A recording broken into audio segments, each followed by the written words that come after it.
आप सभी को प्रणाम। जय गुरुदेव। आज के इस अध्याय से पहले सभी मिलकर गायत्री मंत्र करेंगे। ओम भूर्भुवः स्वः तत्सवितुर्वरेण्यं भर्गो देवस्य धीमहि धियो यो नः प्रचोदयात्। आज के अध्ययन में सविता अवतरण का ध्यान विज्ञानमय कोश के द्वारा।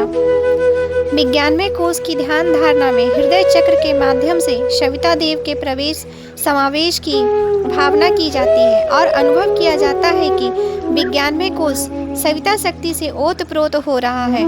सविता को प्रकाश और शक्ति का केंद्र माना गया है। जहाँ उसका प्रवेश होगा वहाँ ये दोनों ही क्षमताएं उभरी हुई अनुभव में आएगी। विज्ञानमय कोश प्रकाशवान हो रहा है और उसमें पहले की अपेक्षा अधिक सशक्तता उभर रही है, ऐसा प्रतीत होगा। विज्ञानमय कोश को इस धारणा के समय इसी प्रकार प्रकाश एवं दिव्य बल से भरा पूरा अनुभव करना चाहिए। विज्ञानमय कोश में सविता प्रकाश रूप दीप्ति माना गया है। दीप्ति प्रकाश की वह दिव्य धारा है जिसमें प्रेरणा एवं आगे बढ़ने की शक्ति भी भरी रहती है। ऐसी क्षमता को वर्चस्व कहते हैं।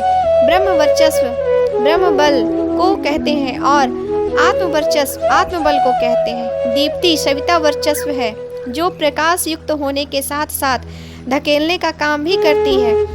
साधारणतः इसे प्रेरणा कहा जा सकता है, यद्यपि यह प्रेरणा से ऊंची चीज है।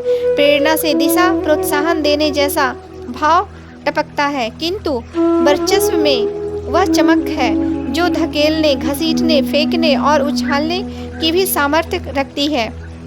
विज्ञानमय कोश को सविता पिंड व सविता पुंज के रूप में अनुभव करने के अतिरिक्त नस नस में, कण कण में, रोम रोम में दीप्ति का संचार होने की अनुभूति हृदयगम की जाती है। दीप्ति का प्रभाव विज्ञानमय कोश में दो प्रकार का होता है, एक दिव्य भाव संवेदनाओं के रूप में तथा दूसरा अतीन्द्रिय ज्ञान के रूप में। अतीन्द्रिय ज्ञान को दिव्य दृष्टि और दिव्य भाव संवेदना को सहृदयता कह सकते हैं। दीप्ति की प्रेरणा से सद्भावनाओं का अभिवर्धन होता है और सहृदयता जैसी सत्प्रवृत्तियां उभर आती है।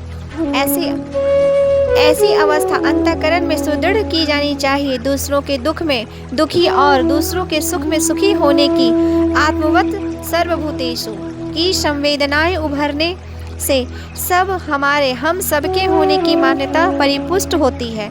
फलतः संकीर्ण स्वार्थपरता उदारता परमार्थ परायणता में बदल जाती है। इस प्रकार की आस्था का सुदृढ़ होना आत्मविकास एवं आत्मविकास का प्रत्यक्ष प्रमाण माना जाता है। ध्यान धारणा के अवसर पर यह मान्यता सुदृढ़ करनी चाहिए कि विज्ञानमय कोश वाली आत्मसत्ता सूक्ष्म जगत की नागरिक है। उसे देश में उसे निवास करने, व्यापार चलाने एवं आदान प्रदान का अधिकार प्राप्त है। हर देश के नागरिक अपने देश की स्थिति का लाभ उठाते हैं और उसे विकसित करने में योगदान करते हैं। इसी प्रकार विज्ञानमय कोश के जागरण के अनुपात से सूक्ष्म जगत की नागरिकता का स्तर बढ़ता चला जाता है।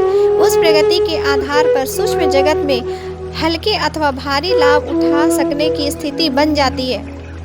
अतीन्द्रिय ज्ञान किन्हीं में पूर्व जन्मों के संचित संस्कार से अनायास ही बिना किसी प्रयत्न के भी देखा गया है। ऐसे लोग भी देखे गए हैं जिनमें बिना विशेष साधना के भी अतीन्द्रिय क्षमता विकसित पाई गई है। यह अपवाद है।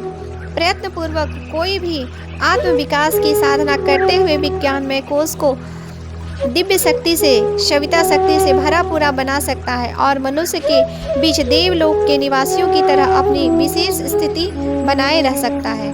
ध्यान करें।